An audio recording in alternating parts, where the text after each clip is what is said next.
Halo semuanya, apa kabarnya hari ini? Hari ini kita berjumpa lagi dalam pembelajaran teks fiksi. Apa sih teks fiksi itu?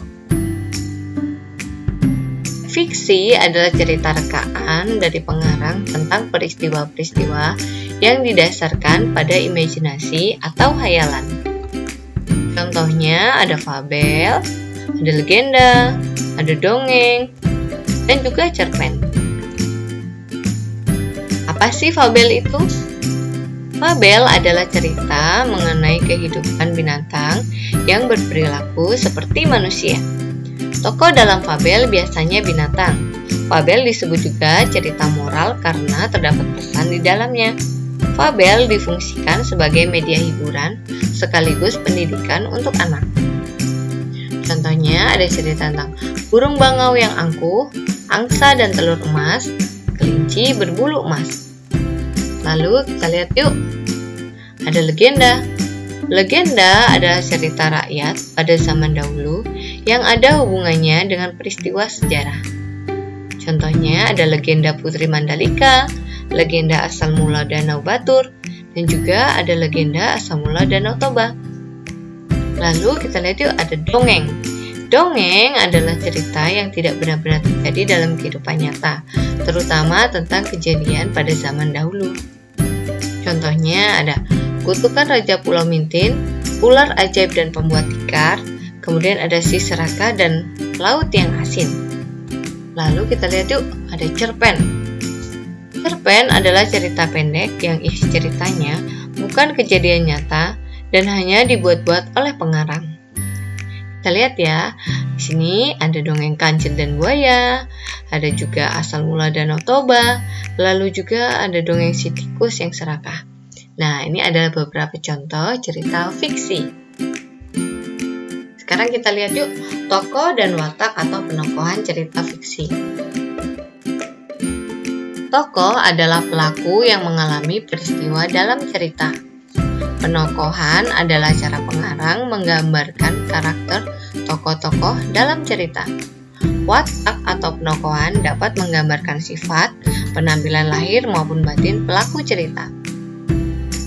Lalu, tokoh dalam cerita fiksi itu sendiri dibedakan menjadi ada tokoh utama. Tokoh utama adalah tokoh yang memiliki peranan penting dalam suatu cerita. Tokoh utama paling banyak diceritakan, baik sebagai pelaku maupun yang dikenai kejadian. Kemudian ada tokoh pembantu.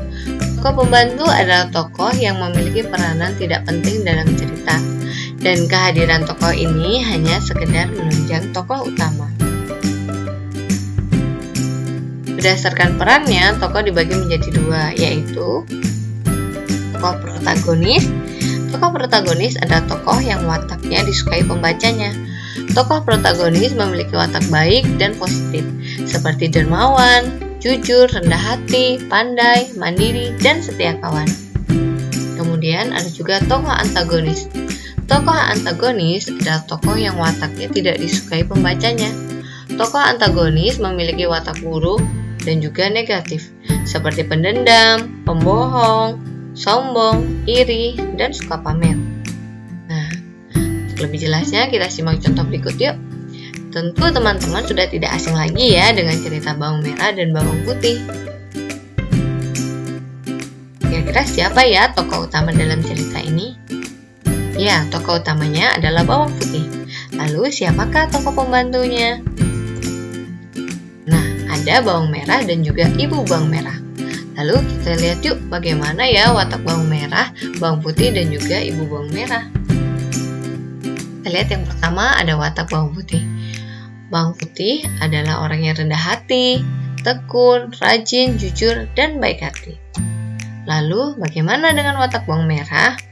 Bawang merah adalah orang yang malas, sombong, suka bermewah-mewah, tamak, dan pendengki. Kemudian bagaimana watak ibu bawang merah? Ya, watak ibu bawang merah adalah orang yang serakah, kasar, dan juga jahat. Nah, anak-anak, terima kasih untuk pembelajaran hari ini.